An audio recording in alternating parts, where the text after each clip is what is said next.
Welcome to Feeling Asian, a podcast where two Asians talk about their feelings. I'm Youngmi Mayer. And I'm Brian Park. The handsome Brian Park. I don't know. Sorry. I don't know what to say to that. That makes me uncomfortable. I don't know. I was like joking, but I was like, it's also true. It's the fucking hot Youngmi Mayer. That's right. I know that's right. Sorry, it's appropriative language.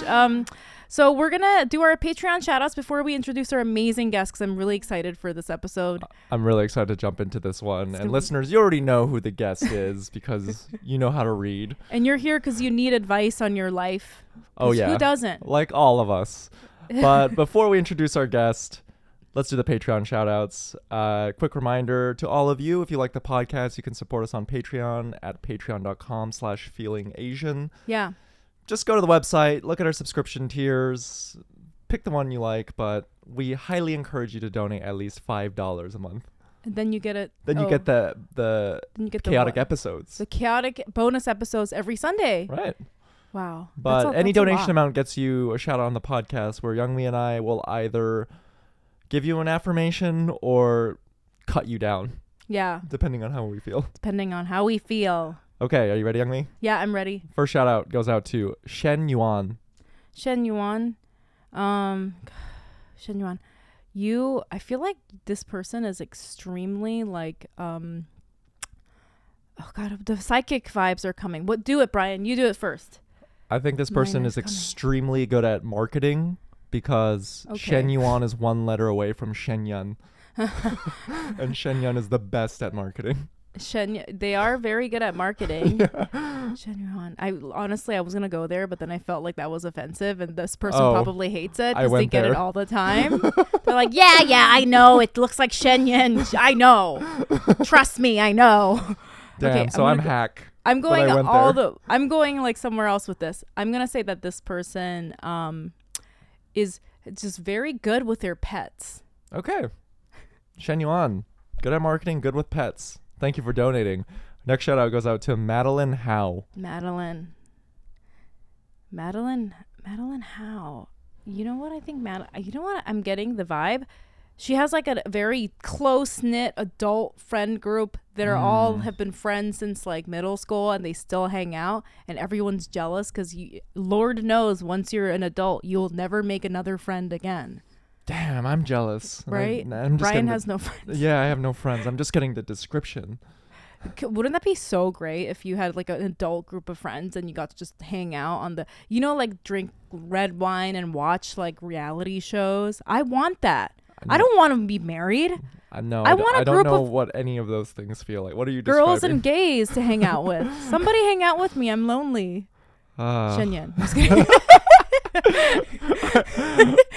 Next shout out goes out to Phyllis Kung.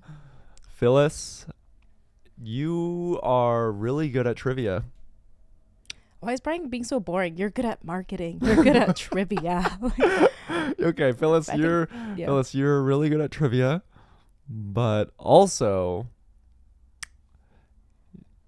you go to sex parties every weekend. Okay, yeah. There we go. Okay, yeah. There we go. Good job, Brian. You really had to scream. You're like, oh, what's weird? What's a weird thing? What's a weird thing? You wear lingerie, I bet.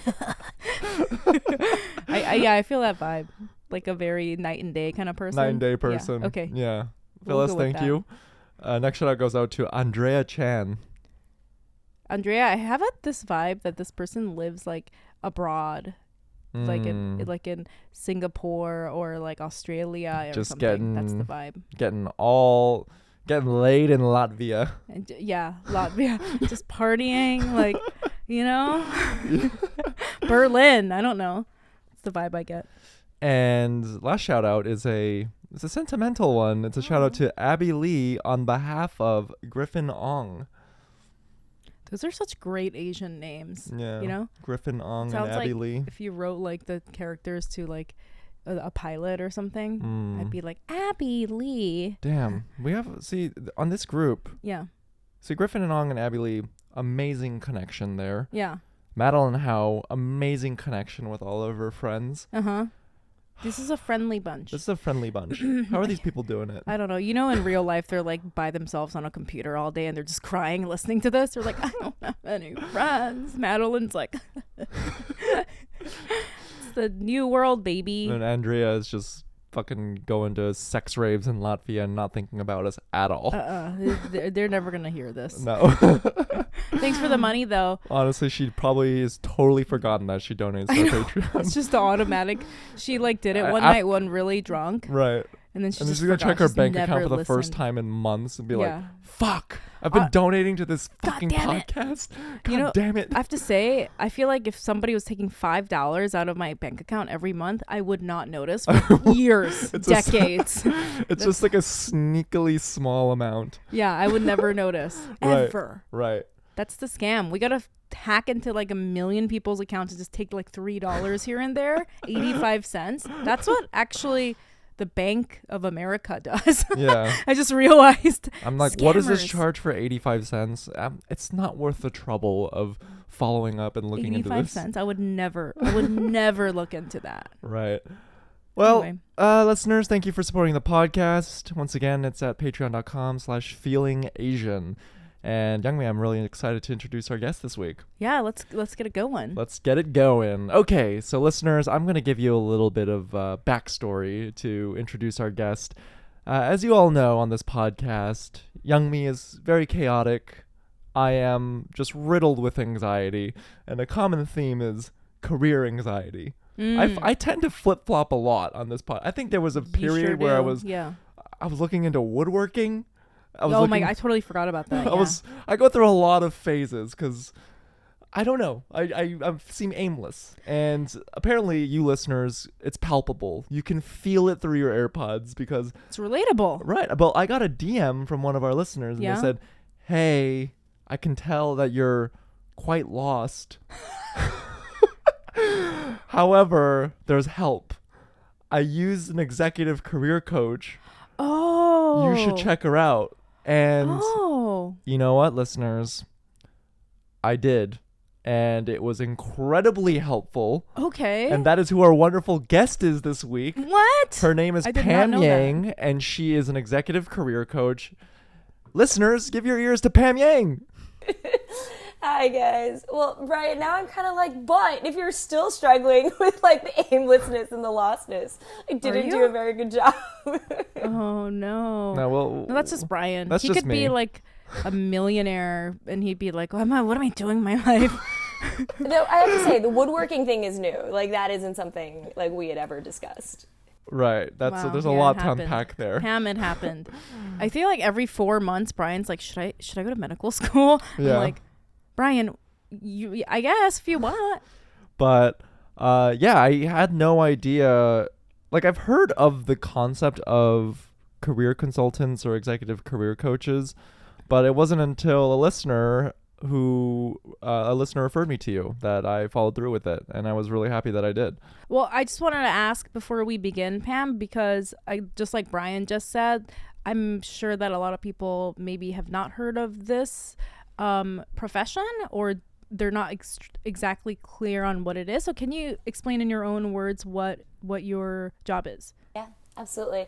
So the entire coaching field, I think, is like filled with hacks, but also filled with like really good people, and it's hard to kind of weed through who's good and who's bad. Because people kind of put their own labels on things. And also, on the record, I'm pretty sure Youngmi and I have shat on life coaches on this podcast. So we're not saying that when we mean by that, we mean those are the hacks. You can tell who the hacks are. Not you. Well, actually, that's why I didn't go the life route. And I was like, I don't know what to call this, because I was like, our careers are such an integral part of our lives. It's like, you don't divorce the two. But I was like, because of how much people shit on life coaches and because of the perception around life coaches, I was like, I can't possibly call myself a life coach. But because I focus on kind of people who are mid-career, kind of later on in their careers, not kind of just starting off, like people who have had some experience, And that's why I focused on it being like an executive career coach. And also, depending on the audience, sometimes I just say I'm like a career strategy coach, because there's so many career coaches that focus on like the tactics of the job search, like your resume and interviewing skills and like how to even go about the job search. And a lot of them come from like recruiting and HR backgrounds, people who are used to that process of vetting clients in the upfront. I knew I didn't want to focus on that, so sometimes I'll like even put strategy in front of there depending on the audience. Right. But I mean, Brian, like some of the stuff we talked about was far more like, why do you want to do what you want to do, and what the fuck do you even do, right? Like, because I think that is, to me personally, is a far more interesting question, and one that people struggle with in the upfront before you even get to the tactics, because you can't, the tactics are useless if you don't know what you're going after. Right. Totally. And, you know, I'm sure we're going to dive into this more deeply later on in the episode, but... Brian, how are you feeling? Oh, we're just going to jump into my feelings. Yeah. Brian. Right now. Brian, yeah. Oh, okay. All right. Ooh. Okay, this is going to be good. Okay. All right. I'm feeling like a boomer. A boomer? I'm feeling like a fucking boomer, like an outdated dinosaur boomer. Okay. And the reason for this is... lately, it's all over my Twitter feed. I'm reading articles about it. This whole like cryptocurrency, NFTs, Bored Ape Yacht Club. What the fuck? Like Web3, spatial internet, metaverse, all of this new terminology that has just bombarded my brain. And I'm seeing these people make gargantuan amounts of money like through NFTs and this whole new... This is why I feel like a boomer. I feel like I don't, you know, I can easily like deride that community and be like, you are just like fucking sheep, hype beast people that I never would even want to affiliate myself with. Yeah. Cryptocurrency and NFT art is fucking bad. It's inherently sucks. Like if you look at the aesthetic of it. But these are people who are making real money through this, whatever the fuck. And this is why I feel like a boomer, because this is the first time where, because I've always prided, like I think I'm very adept at what's going on in the zeitgeist. I feel like I always have a pulse on what's current, what's trending, what's happening. Yeah. But with this instance of NFT art and crypto and Web3, I truly have no fucking idea what's going on. And it's kind of, it makes me feel, I don't like it. I don't like that there's this huge gap in my knowledge base in this, what appears to be this new exciting new frontier. And you can debate if it's a scam or if it's the future of where the world is headed. But that's why I feel like a boomer. I feel like a boomer. I'm like, damn, I'm getting old. I'm oblivious to this shit that's happening. I think it's really important that you placed a name on the emotion you're feeling. Because because you said boomer, and obviously you're not a boomer, but I think that causes a lot of old people to become weird, resentful, and angry, right? Oh. Don't you think? Yeah. Yeah. Like I see that you're processing it and trying to understand yourself and your feelings about it. Right. Yeah. I mean, I'm just inherently a curious person. Yeah. And I just don't want to be caught on the wrong side of history is what I'm saying. Because there's clearly a lot of people who are making a lot of money through this. Yeah. And I'm at this, I feel like we're at this junction that 10 years from now, I don't want to be like left behind. I think, but that's what I'm saying. I think that this is an important conversation to have while discussing your feelings. Because like whether or not you really like don't know what's going on or not. Yeah. That might just, that's like a scary feeling, right? Yeah. You're getting older. These young people are doing things that you've never heard of. Right. Like that fear is like, I think important to talk about, right? And like, let's be honest, you could spend like an afternoon just reading up on this stuff. Does it feel scary to you that you're like not understanding something that other people are understanding and making a lot of money? Like, well, to tie it to the theme of this episode, I think in the context of career, yes, because it's not like I'm an engineer, like I'm a doctor where you're treating physiological patient, like you're treating physiological ailments that cannot be digitized yet. We're in the digital content space. Like it's inextricably could be linked to Web3, where when I read about all this, comedy clubs could potentially be obsolete. What, You know what would be a good? mean, they are You know what would be already like a good not a good thing, but a potential business idea here. What? If someone's listening to this and you want to do Don't this, share shoot it. me in the I'm just DMs. kidding. No, but like Web3, metaverse, whatever. If you have your Oculus and you're like traveling into the interwebs, Yeah. we have a asset where we know who like the tapped comedians are. Mm-hmm. Couldn't you create a new Web3 comedy club where you go to a comedy club in the spatial internet and then payment is done through this like cryptocurrency? And so rather than like gatekeeping behind like an 80-year-old white racist man, Right. it's like Web3. If you can NFTify or like blockchainify the Constitution, why can't you just do that for the system of comedy itself? Right. Like I'm so lost. Like yeah, no, I get it. you know what I'm saying? I get Wait, it. No, I get it, As you said Brian. that, what I thought of was shit. I'm forgetting the exact phrasing for it, but like voyeurism and like webcamming, like the entire webcamming business. I'm like, well, couldn't you just do that for comedy? Like, isn't that kind of the same? I don't know. Like that's why I just feel like a boomer because I don't think that's true. Well, apparently there's something exciting going on. There's people who are making loads of money through like NFT or whatever the fuck that is. Yeah. And I just don't want to get left behind. I think the feelings that you bring up are very valid. And I think a lot of people go through them, not even through the internet, but just aging. I think a lot of people start to lose track of what's cool or, you know, like they hear stuff and they don't understand it and they react really poorly, which I think has led to like this whole Foxification of our parents' generation, right? Because you watch Fox and like half of the content is just people being like, remember back in the old days when we used to shoot a ball in a hoop and like that. Like it's feeding into that fear of these people that feel left behind and stuff like that. And I think those are important emotions to confront when you're feeling them. And I don't think it's necessarily true. I can sense myself your resentment rejecting wanting to learn. I'm like, this is so fucking dumb. This is not real. Yeah. Fuck this. This is like so dumb. I'm not going to learn this. And I'm turning into the type of person who I did not like when I was a kid of like embracing change, being open to new ideas and taking the effort to learn. Well, honestly, everyone has felt that.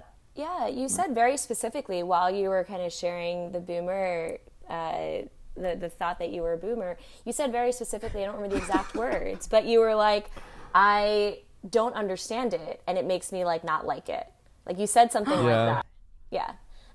Which I'm like, feels like is the crux of it, right? Like, and I think Young Me, I'm glad you kind of stopped and like, let's dig in because like that's feels like more the crux of it and is kind of, I think, what we associate with boomers, right? They're like, they don't get it and it frustrates them, makes them nervous or anxious. And then they're like, okay, it's a lot easier to not like this thing rather than admit your lack of understanding, right? Or to be like, whoa, I have no fucking clue. Right. I may be left behind.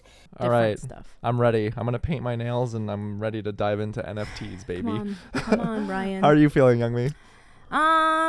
Let's see. I guess I'm feeling, I have like this. Okay. So I'm feeling really good and it's related to, I have this big issue, Pam, with like being very like disassociated with my emotions. So I'm like, I think I'm trying to just be like, oh, why do I feel good? Why do I feel bad? Like I'll feel bad. And then like weeks later, I'll be like, oh, it's because that's the week that I had this bad like teacher conference or so, you know, like that. And so I'm feeling really glad because I looked at my cat's mouth and he had like really bad plaque. Oh. And he hasn't had a dental cleaning in a while, right? So I was like, okay, I'm going to go take him to get a dental cleaning. So I went to the doctor. He got, his annual checkup, his shots and stuff like that. And it was like $400. And I was like, and I was like, and so then like they're waiting for his blood test results to see if he can go under for the teeth cleaning. And then I looked on Amazon and there's like a plaque remover. Yeah. Which I randomly bought for myself, even though I just got my teeth cleaned. But it was like $40. I was like, oh, this might be good, right? Yeah. And then I was like, I was reading the reviews and somebody was like, oh, I like use this on my cat. And I was like, oh shit. And so it's like you can't even hear it because it moves so fast. Okay. And I try it on myself, doesn't hurt or anything. Yeah. So I was like, I have an idea. So I just like went and grabbed my cat and then I just like touched the plaque with it and it just like popped off. Whoa. And it was like his tooth is like brand new. Wow. And it took like 1 second. I just like touched it and it was like, and his teeth are beautiful looking. Wow. And I was like, fuck yeah, I saved all this money. This is the one secret your veterinarian doesn't want you to know. Yes. Yeah. Oh, so I was like, I'm glad you didn't spend the $400. I thought you spent the $400 and then found the $40 thing. So I'm so glad. No, I spent the $400 for the checkup already. So you could have spent $4,000 for the anesthesia to put your cat under. I don't even know how much it cost. I think it was only gonna be like $500, which is like too much money. Yeah. Only $500, like like that. Yeah, but yeah. I was like, holy shit! Like, what am I gonna do? I have to like pull this fucking money out of my ass, and like fucking rent's due, and it's fucking Thanksgiving, like that. Right. And then the fucking plaque just popped. So if you have a cat with plaque, just get this machine. It doesn't hurt. I tried it on myself. I'm surprised your cat will be still enough. I rolled him in a towel. That's like that's what pet owners do. So, and then I held him and I was like, this isn't gonna work. And I literally like touched it, and it just like it fell off in a like little chunks first, and it's like popped off. Oh, so you're ecstatic. I'm so excited. And he like, it's so great. It was really satisfying too. I was like, ooh, I can't wait until you get more plaque. Oh my God. Just a little way. As you were describing it, I both thought of like how satisfying popping pimples are. And then also like how gross it was to envision like this whole thing of like plaque just falling off. Cause I'm like, that's just in our teeth. That's on our teeth like day in and day out. Oh my God. Ooh. Pam, how are you feeling? This morning I'm feeling really good.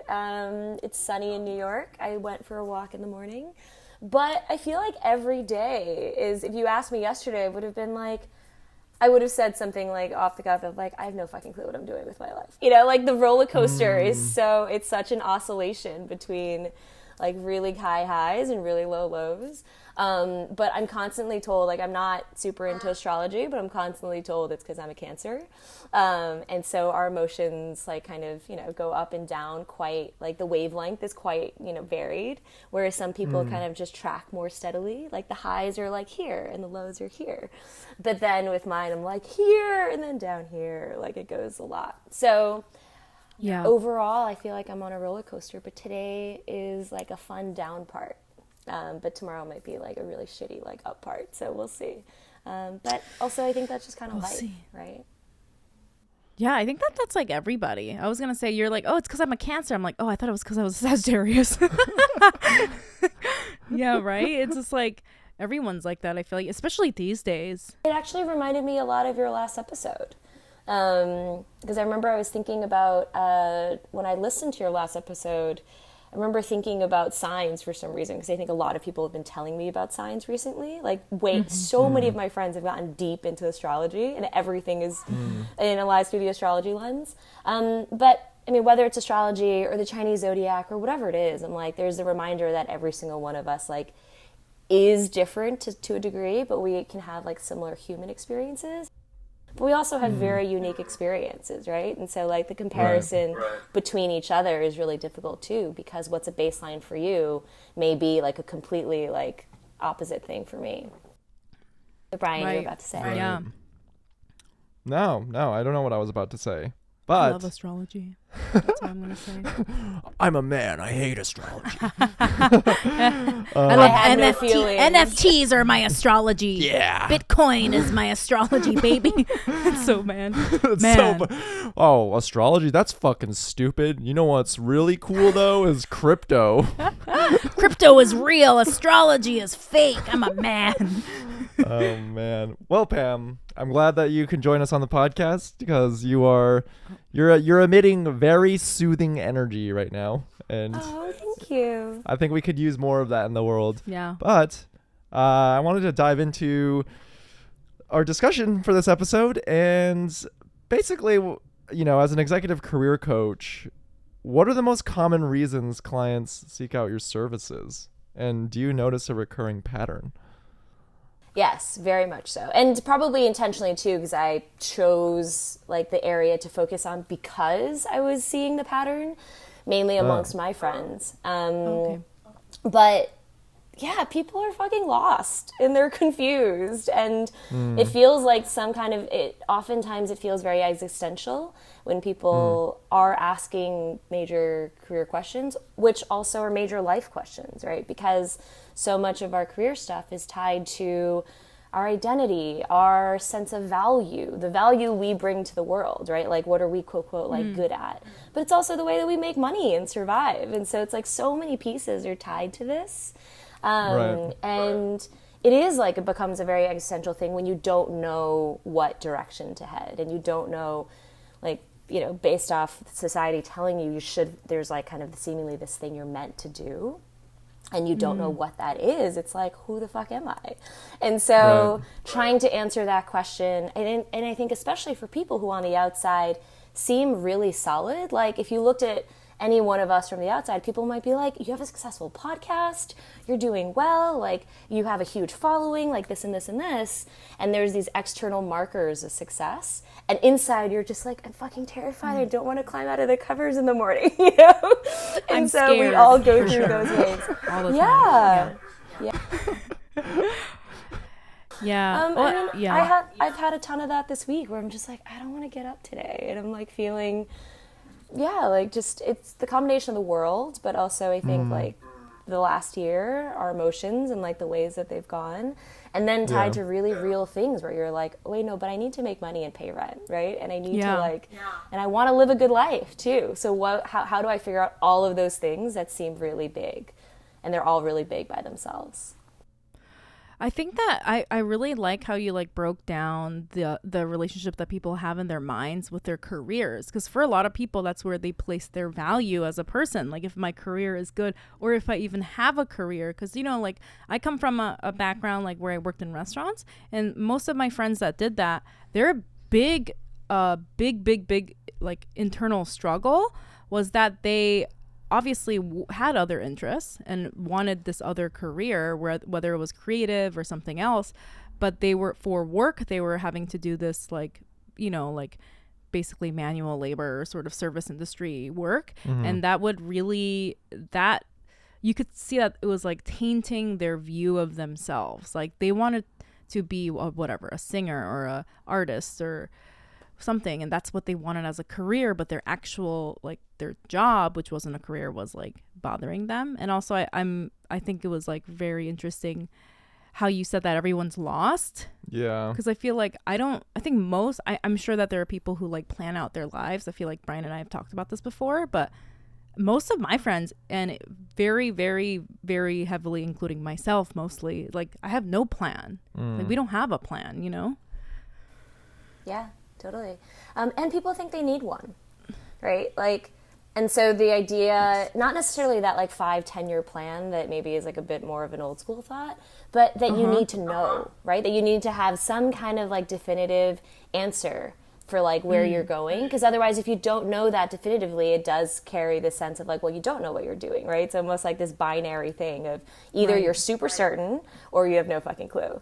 But I think, you know, Brian, actually what you brought up about NFTs is really interesting.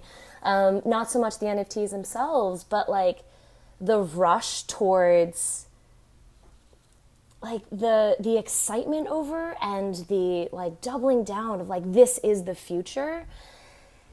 I wonder, like, because I've been also trying to understand it and like trying to make sense of it and not take kind of the mentality of like, this is stupid, because clearly there's like value in this and people are creating value in it, but it feels like it's reflective of society, right? Like there are these things that then become like your identity, and not that NFT becomes someone's identity, but if you're like, oh, I'm now an NFT person, or I'm an NFT expert, right? Or I totally get it and you don't, or that I see this as the future. Like there's an element of philosophy and belief and purpose and meaning like tied to that I think people latch on to, that becomes like, oh, like this is not to say that NFTs or working in this world is my purpose, but there's something about your association with that and your identification with it that then becomes like, okay, like this is something solid, right? Like I see this as the future. I see this as the future of tech, the future of interaction, the future of money.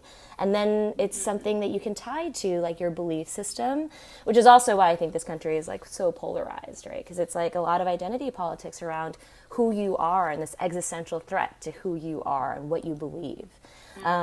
Which, not to take it too far off our careers, but I'm like, it's all the same themes, right? Like it just shows up differently, whether it's our careers or our politics or our religion.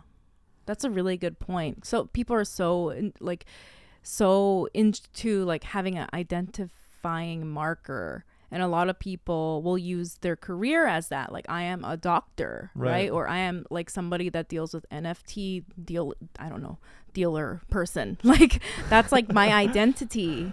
But you're right, it extends outside your career too, because then it's like people are so obsessed with it, and not necessarily in a bad way, but people bring it up a lot in America. Right. I mean, we do that too, to a certain extent. Fuck yeah. Like our marker in society is like we are comedians. Yeah. It has our value add. Yeah. We are funny. Yeah. That has a big space in my mind. It takes up a lot of space in there. How I see myself. Yeah. Yeah. I mean, Youngbi, last episode you were talking about how like now that all the success or opportunity is coming your way, that you're scared of the opportunity, right? Or I mean, there's a myriad of reasons why, but you're almost like, whoa, like I don't know if I want that. But tied to our successes, like in the struggle to achieve, there's almost like a very clear purpose, right? Because the purpose is like, for each person it might be a little different, but there is a like, okay, I want to just get this out there. Maybe it's just to like get my message out there, or it's maybe just to help people feel seen. But then once you help people do that and you start to be recognized for it, then it kind of shifts the purpose a little bit, right? Because then it's like, wait, is that still it? And do I still continue in that vein? And I think that's where you asking Brian the question earlier of like, what is that really about? Like, what's really the feeling behind you saying, I don't want to be a boomer, or I feel like a boomer, is the work we don't do around our lives and our careers. Do you know what I mean? Like the digging through the layers. Yeah. No. You're like, you really listened to the last episode and you're like, well, this is what happened in your mind. No, because like what you just said, that's literally, I'm scared to, I think I just realized when you were talking, like I'm scared to take the next step, because then it's like a restructuring of my identity, in my career. I'm no longer a struggling like loser if I get a real job, or sell like a show or something. Right. Then I'm like a successful comedian that has a show or this thing, and like I'm like, ugh, then what? Yeah. You come from a brand strategy and consulting background, and it's very easy for all of us, and listeners, I'm sure you can relate. Like when it comes to your work, you can put together a PowerPoint presentation and strategize around this external thing, whether it's like a proposal for something or like a sales agreement or a contract.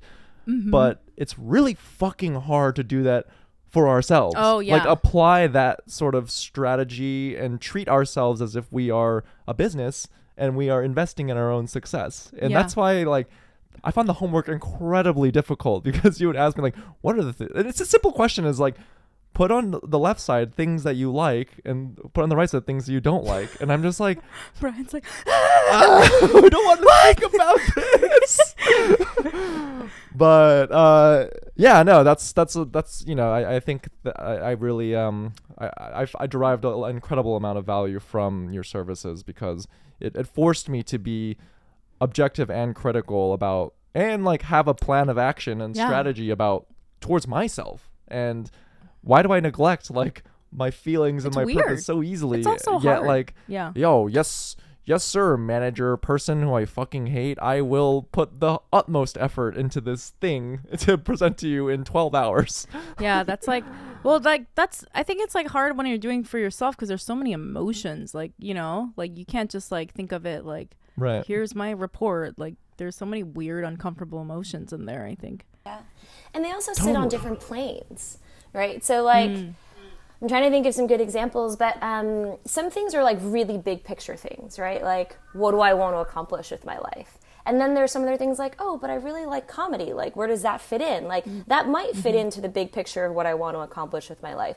But it also could be, actually, I just enjoy like making people laugh, and I don't mind doing this on the side, right? And it's like hard to figure out where these thoughts we have about our lives fit in on what plane, right? And some could be super far out things, like, you know, wanting to have a family. And that overall is a great goal, but I think so many of us just assume we will have families rather than really doing the work to be like, wait, do I actually want a family? Like, do I want to spend 2 decades of my life, at least, raising a human where someone else is the priority, and I have to ensure that they stay alive, and I have to ensure that they have good educations and this, and I might have to move to different places for their education. Like, we don't break it down like that. We're just like, oh yeah, kids, we should all have kids, right?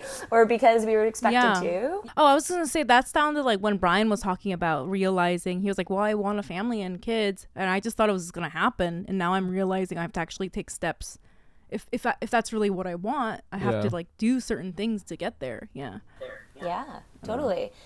And I think a lot of, in the same way, like the kids thing is the same as I want to be a comedian, right? Or I, for example, wanted to like be commissioner of the NBA, but when I was a kid, but that's because I loved basketball. I love how specific that is. It was so specific. And I was like, there's one person that gets this job in like decades.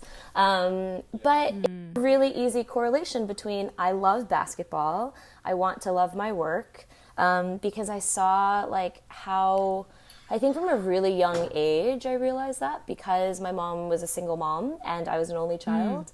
And I saw like what her work did to her. And she worked in like banking, like at a retail bank, like locally. But I saw like her hours, and I saw how miserable and tired and stressed she was. And then I saw our relationship and how much like, you know, she would be like stress angry, right? Like she'd come home and like take it out on me, or like I would say one thing and it'd be like totally the wrong thing to say just because she didn't feel like answering a question right then.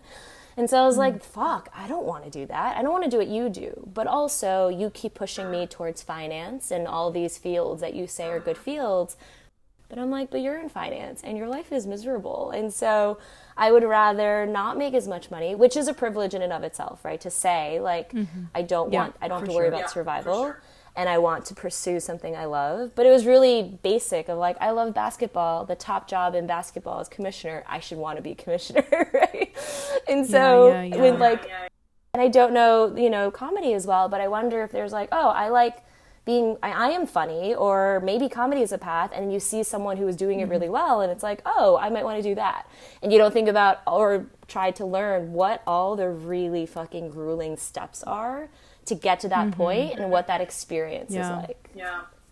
A lot of our listeners, they message us and talk about how they struggle with like quote unquote following their dreams, because there's so many reasons for this, and a lot of them are specific to our Asian upbringings, like filial piety or being imbued with this fear of failure. And we've even noticed that a lot of notable Asian Americans, at this point, it's almost become a hack. Like if you're a famous Asian American, you started off as a doctor or a lawyer, and then you shifted a career to become a creative later on in life, which is so crazy difficult to do. Like Simu Liu was a consultant, Gemma Chan was a lawyer from Oxford, like Ken Jeong was a doctor, Ronnie Chang was a lawyer. All of them had like quote unquote real jobs, and they were like, fuck this, I want to do what I want to do. Whereas like other, like if you compare to like famous white people, they're like, I wanted to be an actor, and I just became an actor. When I was 16, I started acting. I didn't do this whole other thing. So we're curious, like, what are your thoughts, and do you have any advice for people who are looking for the courage to take that leap? Oh, so many thoughts. I want to kind of address, like, I know we're definitely not a monolith, and each culture has experienced such, or each person has experienced such different things being an Asian person in this country. But overall, if we kind of pull out a few themes around Asian cultures, like you mentioned, I always say that word wrong. I'm like filial piety. But also like the sense of that you are one piece of a whole, right? Like you're part of a group. Like it's not a very individual. I mean, oftentimes it isn't a very individualistic view. centered around the individual experience. There also is a lot of kind of honor, right? Like bring honor to your family. Like, so there's all these layers of the culture that contribute, that actually run very counter to American culture.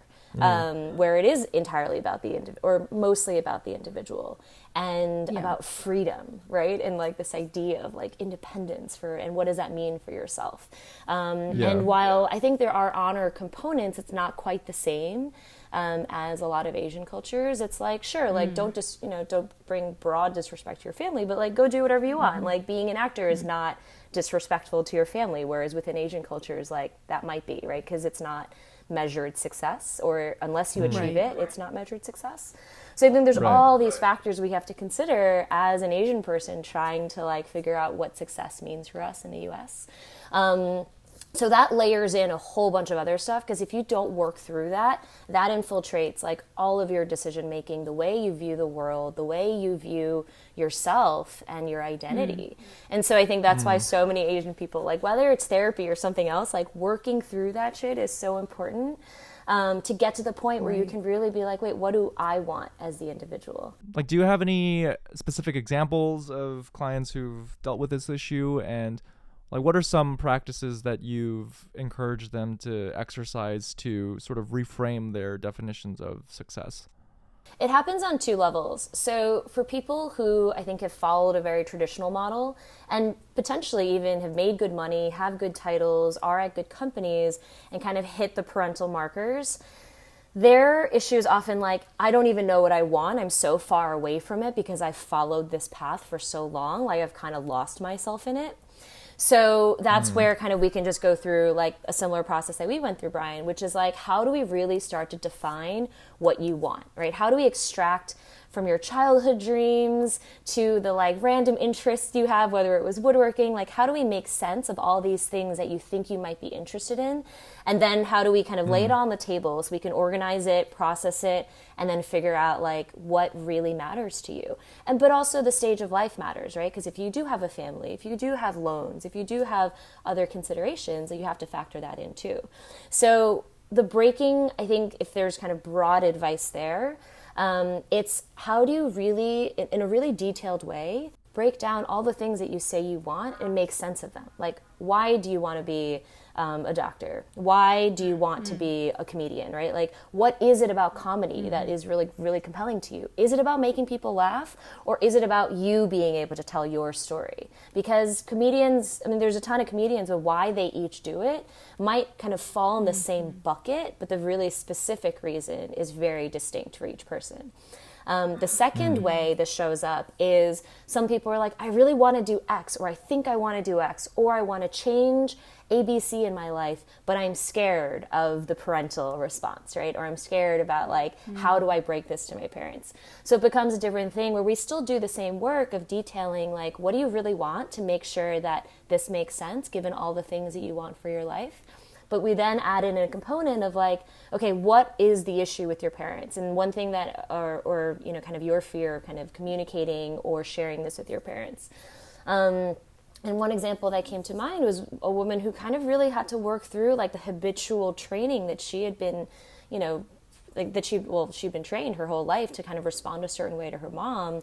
And she was like, it's easier for me to just not address anything because I have to deal with the criticism that I can no longer deal with, right? Like I don't want to face that criticism because it's been really damaging to me and emotionally, you know, like scarring. And this is where I'm like, okay, like I hope you're working through with your therapist on this because it's not my area, but in the area of communication, in the area of sharing, like, here's my decision and here's why, what we worked on is how do you build confidence in the clarity of your decision? And oftentimes confidence comes with clarity. Like if you have like that sense of I want to do this and I want to pursue this, there's so much ownership in that. And we just practice her being able to communicate that to her mom. So, and with little ways, like, and starting with little things of like, I don't want to see you this Saturday, you know, or like, I don't want to help you do this thing. But I'll kind of get there. Yeah. Can I just say I'm so glad you brought this up. Just really, first of all, the thing that where you say people don't even know what they want because all their lives, they were just doing stuff that their parents wanted them to do. That is so fascinating. And I understand that. And then what you just said, where you were talking to somebody and you were like, realizing that she was not being honest in her communication because she was like protecting herself from her mom's criticism. I had this memory the other day, and I remember being very small, like 4 or 5, and somebody, like an adult, like this is back when I lived in Korea, an adult was like, well, what do you want to be when you grow up? And everyone was like saying like teacher, doctor, blah blah blah, right?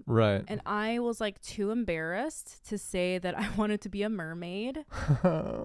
Which is what I was thinking as, you know, like a kid. Right. And I was like, oh, I want to be a teacher. And then I remember being like, I'm such a fraud. I just remember having these like thoughts as a little kid, but already intuitively knowing that I had to protect my real thoughts. And I had to pretend that I had to give them the answer that they wanted to hear to protect my emotions from that adult. And I think that so many Asian people do that because you're like, you know, even as an adult, I couldn't say I want to be a comedian because my mom would be like, oh, you think you can do it? She'd be like, you're old, you're too fat to be on TV, you're not pretty, and like she would like hurt me. So I would never tell her in a million years that I wanted to be a comedian. And then now I like try not to talk about it because I'm like protecting myself, you know. Because you either pursue it in private, right, like this secret life you have to live separate from your parents, which I think contributes to like so many Asian people having very, very distant relationships from their parents.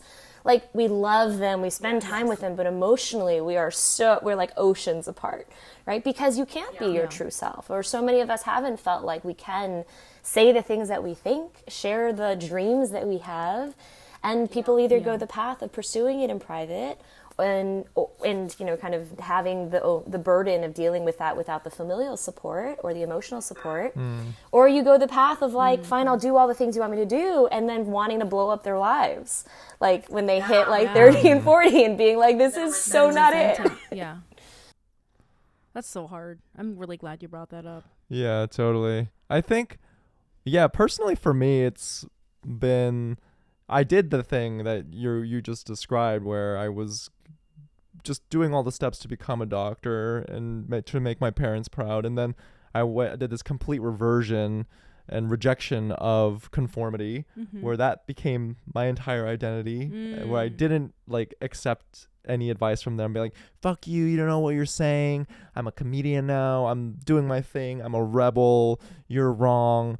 But now I'm like, I was wrong. No, I'm a little bit, I'm like my tail between my legs, and now I'm like, okay, you know, you only had your bet. You were right about some things. Well, I think, you know, I was going to say this. I'm glad you said that, Brian, because I was going to say this, Pam. I feel like for some people, it's probably, that's very like honest of you, Brian. For some people, it's probably just like, they probably don't even mind having being a doctor as their career, but they're like just fucking so frustrated with the control that their parents have that they'll probably be like, you know what, fuck this, I'm gonna fucking become a like, you know, I don't know, a comedian. I'm gonna what's worse, I don't there's nothing the worse, huh? A podcast host. I'm gonna be like a bungee jump specialist or something, you know what I mean? And then like I don't even, it's like, do they even want, I mean, you know, right, that's you. There's a woman that I love. I mean, not to kind of take this all totally in like the therapy direction, but there's this woman that I love who is I think she's like a meditation teacher. Also, she has like a PhD in like psychology, and she is a therapist as well. But Tara Brach. But she talks a lot about how violence, addiction, so many of our like worst behaviors, and not to, I mean, addiction is a disease like to a degree, so I don't want to discount that. But she talks just a lot about how so many of the behaviors that human beings exhibit that we all kind of put in this like negative, bad category. So much of it is just driven by like unprocessed fear, anger, emotions, experiences, like all these things that we either bury over time, we hide, we run away from, it's too hard, it's too scary. And you kind of live like these lives, except that doesn't go away, right? Like the unprocessed emotion doesn't go away. It stays like in your body. It's still part of your experience. You just may not be like in tune to how it's showing up in your life on a daily basis. And also, if you've been trained from a really young age to like suppress a lot of these things, like your mermaid dreams. Also, as you said that, I was like, I also love that you have mermaid colors right now because your hair is like blue and green and yellow. I was so fucking obsessed with the mermaid thing. I was so stupid. I convinced myself that if I went into the beach, and did I tell you this right? And hold my breath, I would become a mermaid. Oh my God. I almost fucking killed myself. Oh my God. I was like, just go in there and just hold your breath, and then you'll just turn into a mermaid. That's how it works. I also wonder, I mean, like how much of that was like another world, right? Like being in another world and a whole different experience. Well, right now it sounds we've been talking a lot about big changes, whether like I'm going from medicine into comedy and blowing my life up and this rejection of filial piety. Like, do you work with clients who you're not looking they're just trying to optimize what they have in place? Like I like the company I work for, but I am just trying to get a promotion or maybe pivot into I don't want to do like account management anymore. I want to be like a product manager sort of situation.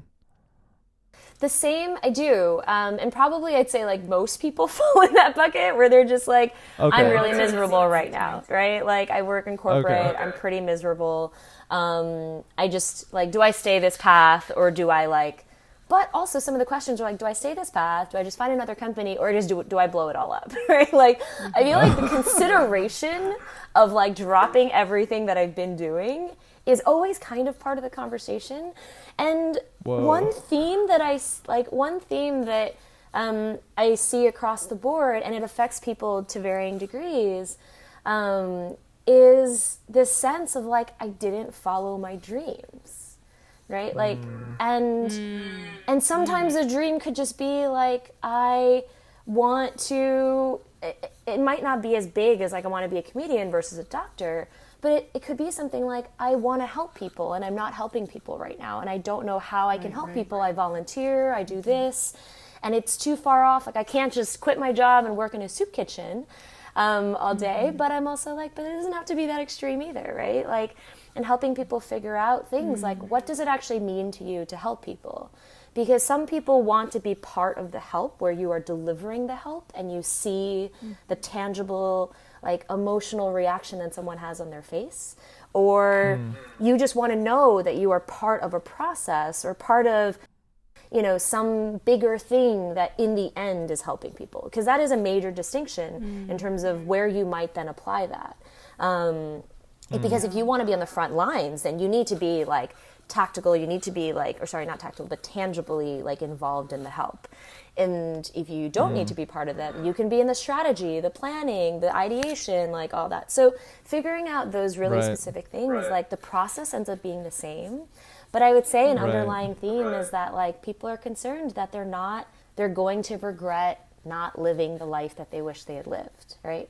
And and worrying about looking back and being like, I wasted my time. But then the problem that comes up in that conversation is, but then I don't know what I should be doing with this time. Like I want to be useful, right? And I want to have impact. But then what's then the thing that I go do?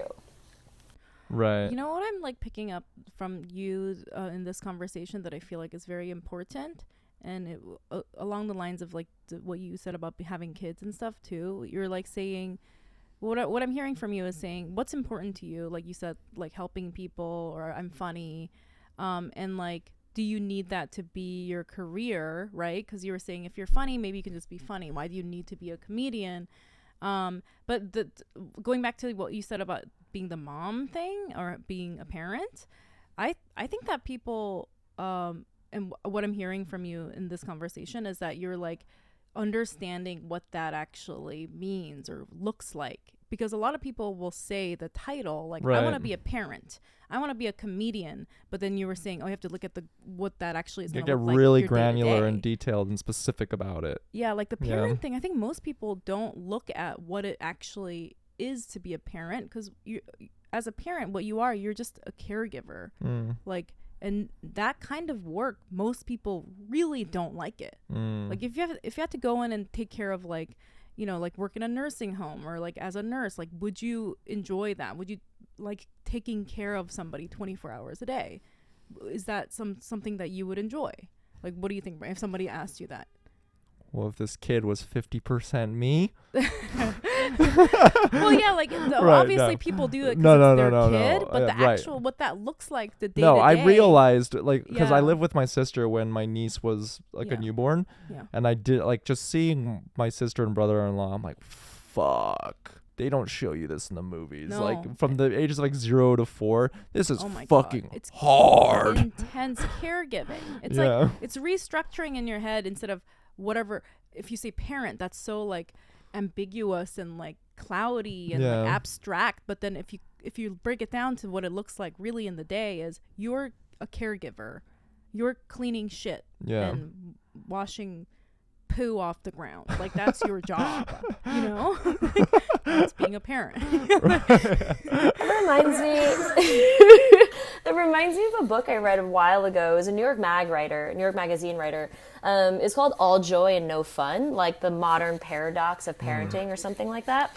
And I was reminded of that book recently because I just read an article talking about essentially how, like, being a parent is both like most people who are parents are far less happier than most people who are not, except people who are parents will say it's the most meaningful thing they've ever done, right? Because yes, you've created life. You made a life and you helped a life survive.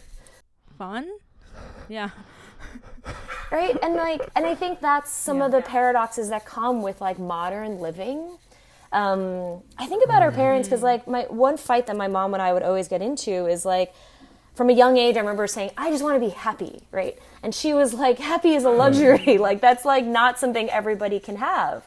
Like, you have to, like, survive. And I'm like, but I survive. Like, I live. Like, I don't have to survive. Because the idea of survival was not as, like, what's the word? Like, it wasn't as bodily to me as it was to her, right? Like, an immigrant in this country, trying to survive, knowing nobody, like, it's very primal, right? It is like this life and death thing because you have to, and plus you have a child to take care of. And so even though she was working like relentless hours and her life like really wasn't her own, she had so little time for her, I think it was almost easier for her to be like, okay, but I am building a life for me and my daughter, right? And she is going to thrive. And there's so much meaning tied to that, even if you look back at your life, you're like, shit, like now she's in her 60s and she just retired and she's just like, I don't know what I did with my life, right? And she's struggling with a lot of this lack of meaning and purpose. Yeah. Except she kind of has me, right? Like she's got me and she's like, oh, but at least there's you. Which I think becomes a hard thing for parents.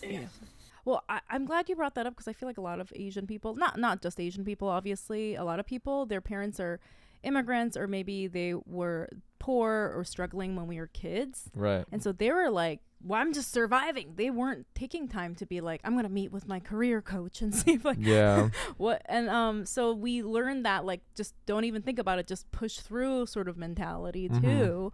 But my mom's at the same place as your mom because she's like, now, you know, life has slowed down and she's saying things like, what did I do with my life? Not even realizing that she was just struggling to survive the entire time. She just didn't have a minute to be like, what do I want to do? Like, what's important to me? These are some of these questions. I remember once I asked my mom, like, what do you like about yourself? And she was like could not answer. Like, Brian, like what you said, like when you had to answer those questions. Yeah. Because her whole life, she didn't have a minute to like think about that. For the sake of time, I just want to leave, let's turn this into a quick fire advice corner where I love that. A thing that comes up often in our inboxes and our email is people who feel stuck. They feel stuck, and we touched on it earlier in this episode, like maybe they feel stuck because they follow their parents' desires for them too closely without consideration for their own individual desires. But for people who do feel stuck, whether it's in a small way or a big way, from your experience as an executive career coach, like what is the single most proactive thing one can do to get the ball moving and overcome this stuck feeling? So I think we thematically touched on it, but I'll kind of more cohesively pull it together. I think oftentimes we don't focus on the quality of the experience enough, and we focus on like the way it shows up, right? Like we've been talking about comedy so much, I keep thinking about being a comedian, but for example, like a lot of people that I work with are in creative fields, right? They're designers, they're kind of creatives who are either in the graphic sense or strategy or whatever else, but they're all kind of ideators. We think about like, okay, I want to be a creative director then, right? Or I want to be like a product designer, or I want to be a graphic designer. Like we think about like the thing, or the thing you would type into the search bar, right? Like, how do I be a blank? Jobs for blank, right? Because if you can model it something, you're like, oh, I can go there. But I don't think we think enough about the quality of the experience. And so oftentimes when people get stuck, they're just like, they get stuck on like, okay, I don't know what job I want next, or I don't know if I should move industries, or I don't know if I should move to this company or not. And like, but you can answer all of that later on if you can first answer the question of what is the experience you're looking for overall? Like if you enjoy comedy, like what is it about making people laugh that like makes you like kind of makes you come alive, right? Like what is it about helping people that makes you come alive? What is it about designing that like brings you joy? One example is a client who was a designer and was just like, do I just get another tech job? I make good money, like, and I spent my entire career and my studies like on this. And we were able to kind of really think through and pull out some of these parts of the experience she wanted, which was helping people, but also she wanted to be part of the joy. She was like, I want to see their expressions. Like, I want to deliver the joy. And she's like, and I want to be creative in that process if it's possible. We pulled out a whole bunch of other parts, but now she's like a floral designer, and she like does huge events and like does weddings and, you know, like parties and like loves it. Wow. Yeah. And she gets to now see and experience the joy that of like her clients. Yeah. And being able, because I think so often we get stuck on these really big questions and we don't break it down to like the component parts. And we don't like, and because they seem so big, it's so overwhelming. And you're just like, okay, I'm just going to table this and like go have a glass of wine and like come back to this later, right? You know? 10 years later. Exactly. 30 years later. Exactly. But that happens over and over. And then you add in like the suppression of dreams, like from a very young age. And then you're just like, holy fuck, this is way too big. I can't answer it. But I guess like tactically, I would say if you can break down, and this is more tactical advice, so Brian, let me know if you want me to kind of pause, but the process we went through and the process that I go through with most of my clients is like helping them break it all down. Like it's a strategic planning process where we start really big picture of just like, what are all the things you say you want in your life? Because your career is going to contribute to that. So let's just look at life overall. Right. Like, how do you want to live? Where do you want to live? What kind of people do you want to surround yourself with? What do you want to learn? Like, what problems do you like solving? Like, what impact do you want to have on the world, right? Like, those kinds of questions. And we break it down, because then if you can start there, you can then break down, okay, if I know I want to help people, what does that look like? This looks like this, right? And then you can start to ideate around very experiential things rather than ideating around, okay, how do I get to medical school? Or what kind of law do I want to do? Right. Because those people help too, but in very unique ways. So it's like breaking things down from the super big picture down to like, okay, what's then a long-term goal that I need to set to get there? Like what do I need to achieve in order to be able to realize like this life and vision that I have? And then you break it down from there to be like, okay, if that's a farther out goal, what do I need to now do in like the next couple months to a year to get there? And then it's like factoring your priorities. If you have financial responsibilities, you know, dependents, like a family, if you have travel you want to get in, like then you factor in the immediate priorities to then figure out, okay, then what do I do most immediately? But I think too often we take the really big picture and get so stuck on like how big the question is that it's just hard to even want to like face it at all. Yeah, that's like such great advice. Yeah. I really it was so eye-opening talking to you. I'm kind of like still blown away. I'm like still processing the whole idea. Like, I know we keep using the example of comedy. Like, like I'm just thinking about people that are like, I want to be a comedian, because like what you said, they had this idea, like like what you get on your business card, right? Yeah. And then they didn't even know what that looks like. And we know a lot of people like they walk into an open mic and they're like, oh, this is what this is? Never mind. Because they were only thinking about like the word on the paper, not anytime anyone tells me how I do it, I just direct them to an open mic and they walk away from the conversation. I'm like, damn, Yeah, I just single-handedly ruined this person's life. What did you think? Yeah, you just keep going to open mics like for 5 hours a day, and you have to hang out with like people Right. that are doing that. But yeah, Pam, thank you so much for joining us on the podcast and just providing so many wonderful insights that it was a good reminder to exercise some of the things for myself, but I think a lot of our listeners will find what you had to say on this episode really impactful and very useful. Yeah, I learned so much. Before we let you go, what is something that you're proud of? Wait, before I answer that, can I add one more thing? Yeah, like please. Advice. One thing that I think actually I thought of, this came to mind when I listened to your last episode, but it's something that I talk to my clients about, is like tension is valuable. Like, I think oftentimes we experience a lot of, this kind of goes back to like, life is so easy now. We're kind of like, like just floating along and everything's kind of just fine. But fine feels very blah. And when you're struggling to like get somewhere, that tension in the struggle like is really rewarding, because there is a value, like you can value the like wins, right? If you get like the 5, I think one of you mentioned like the 500th download, like that was such a win. That was so exciting, right? Because you also know the lows in comparison, because it was like a struggle to get there. And so that struggle and tension is really important. And I think so often when we meet the struggle and the tension, and sometimes it shows up as emotions like whether it's sadness or not necessarily a state of depression, but feeling a little like down and depressed, right? Or feeling a little just like imposter syndrome, whatever it is. But those things are really valuable because they remind you kind of like of the struggle and of the fight that you're in to like get to where you want to go.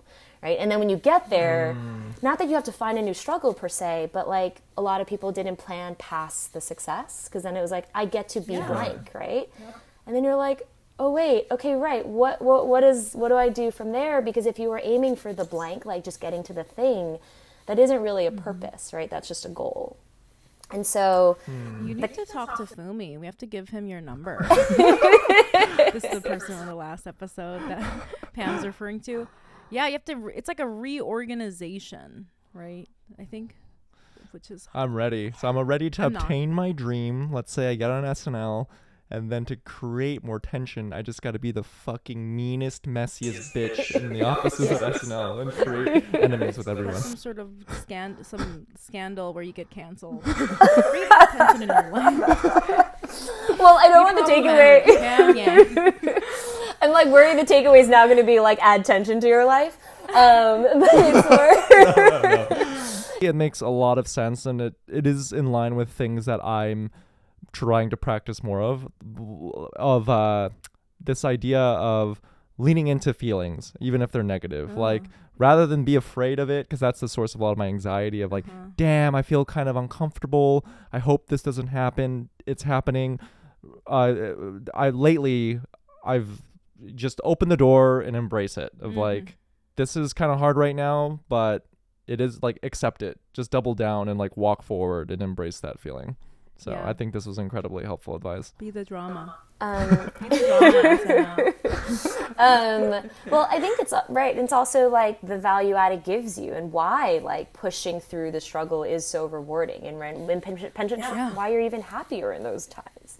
I think the thing that I'm most proud of is like sticking to it. Like when I'm notoriously someone who in the past has like a million ideas. I'm like, I'm gonna do this, I'm gonna do this, I'm gonna do this.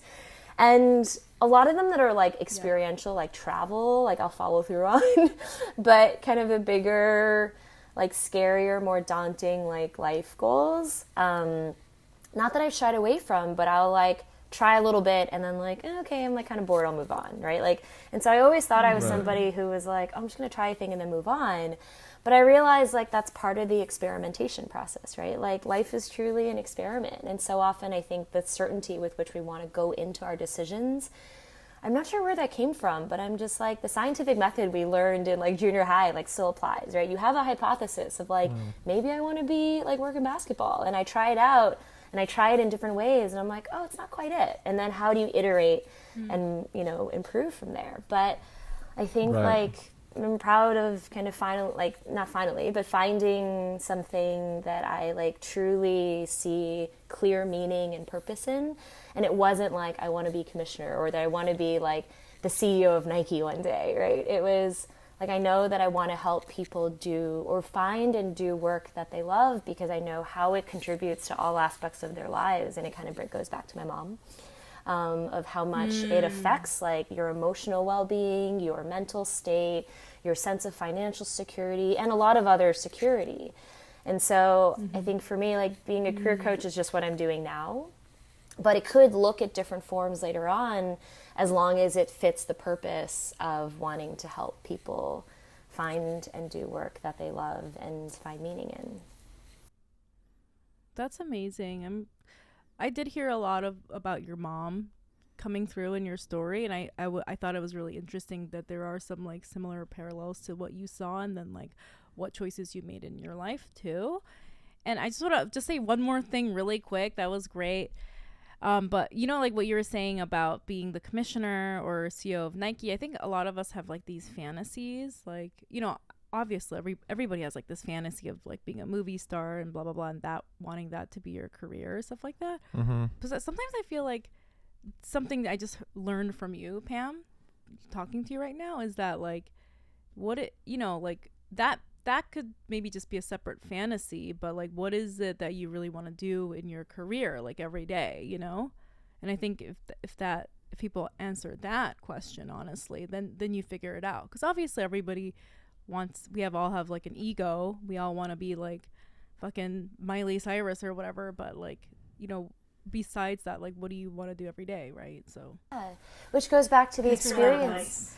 I feel like you've been so amazing at like distilling certain parts and pulling out like the threads, because that's the crux of it. It's like we're human beings. I mean, maybe the NFT world is like the future, right? And like, you know, VR and AR and all that stuff. But I'm like, we're still human beings that thrive off experience. And if we like can better articulate like what experiences we're looking for in our work, it'll be what skills are you using day in and day out, right? Like what are you creating? Like how are you interacting? Yeah. But it's the same questions for life, which is like what are the experiences you want? And then from there to then figure out, okay, maybe it is being a doctor, maybe it is being a designer, maybe it is being a fireman, right? Like and so like if you start with the experiential part, then like the ideas could be, you can get really creative with the way that then the experiences come together. But I think too often we do the reverse, right? Of trying to land the final answer without understanding the experience we want from it. Right. Wow. Wow. Well, Pam, for our listeners, where can they find you online if they're interested in your services or etc., everything? Where can they find you? My website is pamyang.nyc because New York, we're from here. And I write a lot on LinkedIn. I'm trying to, I'm not on Twitter really. I just started going back on Twitter after years. And I'm trying to figure out TikTok. TikTok is so overwhelming. Early on, I was like, I don't like TikTok. This is too hard. But now I'm like, no, obviously there's a reason. And I do enjoy it. And I'm like, so many young people are on it. And I'm like, if I can potentially help people kind of earlier on, because we're not given these skills earlier on. And so I'm like, if I can help younger people earlier on, then it's worth like overcoming my fear of being on video, because I hate like being on video. And so I'm trying to like overcome that fear and stick with like the purpose, right? Because I think then that drives the overcoming of the fear. And so I'm trying to do that on TikTok. I'm not even sure I'm pretty sure the name is Work Revolution, but I'm not. I'm pretty sure that's what it is. We're gonna find you. We're gonna find you. Work Revolution on TikTok. We're gonna find you and tag you. How about you, Brian? Oh, sorry. No, I was gonna say what would be helpful is like if people have specific questions, because I'm like I don't know what would be helpful and what people want to know like more specifically. And so if like your viewers have questions, I'd love to like take them and then answer them. If that'd be valuable. Yeah, let us know. Yeah, we'll forward them to you for sure. Is there an email that? Well, I'm sure it's on your website, pamyang.nyc, if they wanted to reach out to you directly. Oh yeah, go straight to Pam Yang. Amazing. Yeah, it's Pam at pamyang.nyc. Fantastic. Send your questions to Pam at pamyang.nyc, everyone. How about you, Brian? Where can our listeners find you? You guys can find me on socials at It's Brian Park. And what about you, Youngmi? YM Mayer and TikTok, Youngmi Mayer. Follow our podcast at Feeling Asian Podcast on all platforms. And we have a YouTube channel at Feeling Asian Podcast. And if you can, please subscribe to our Patreon and we'll shout you out.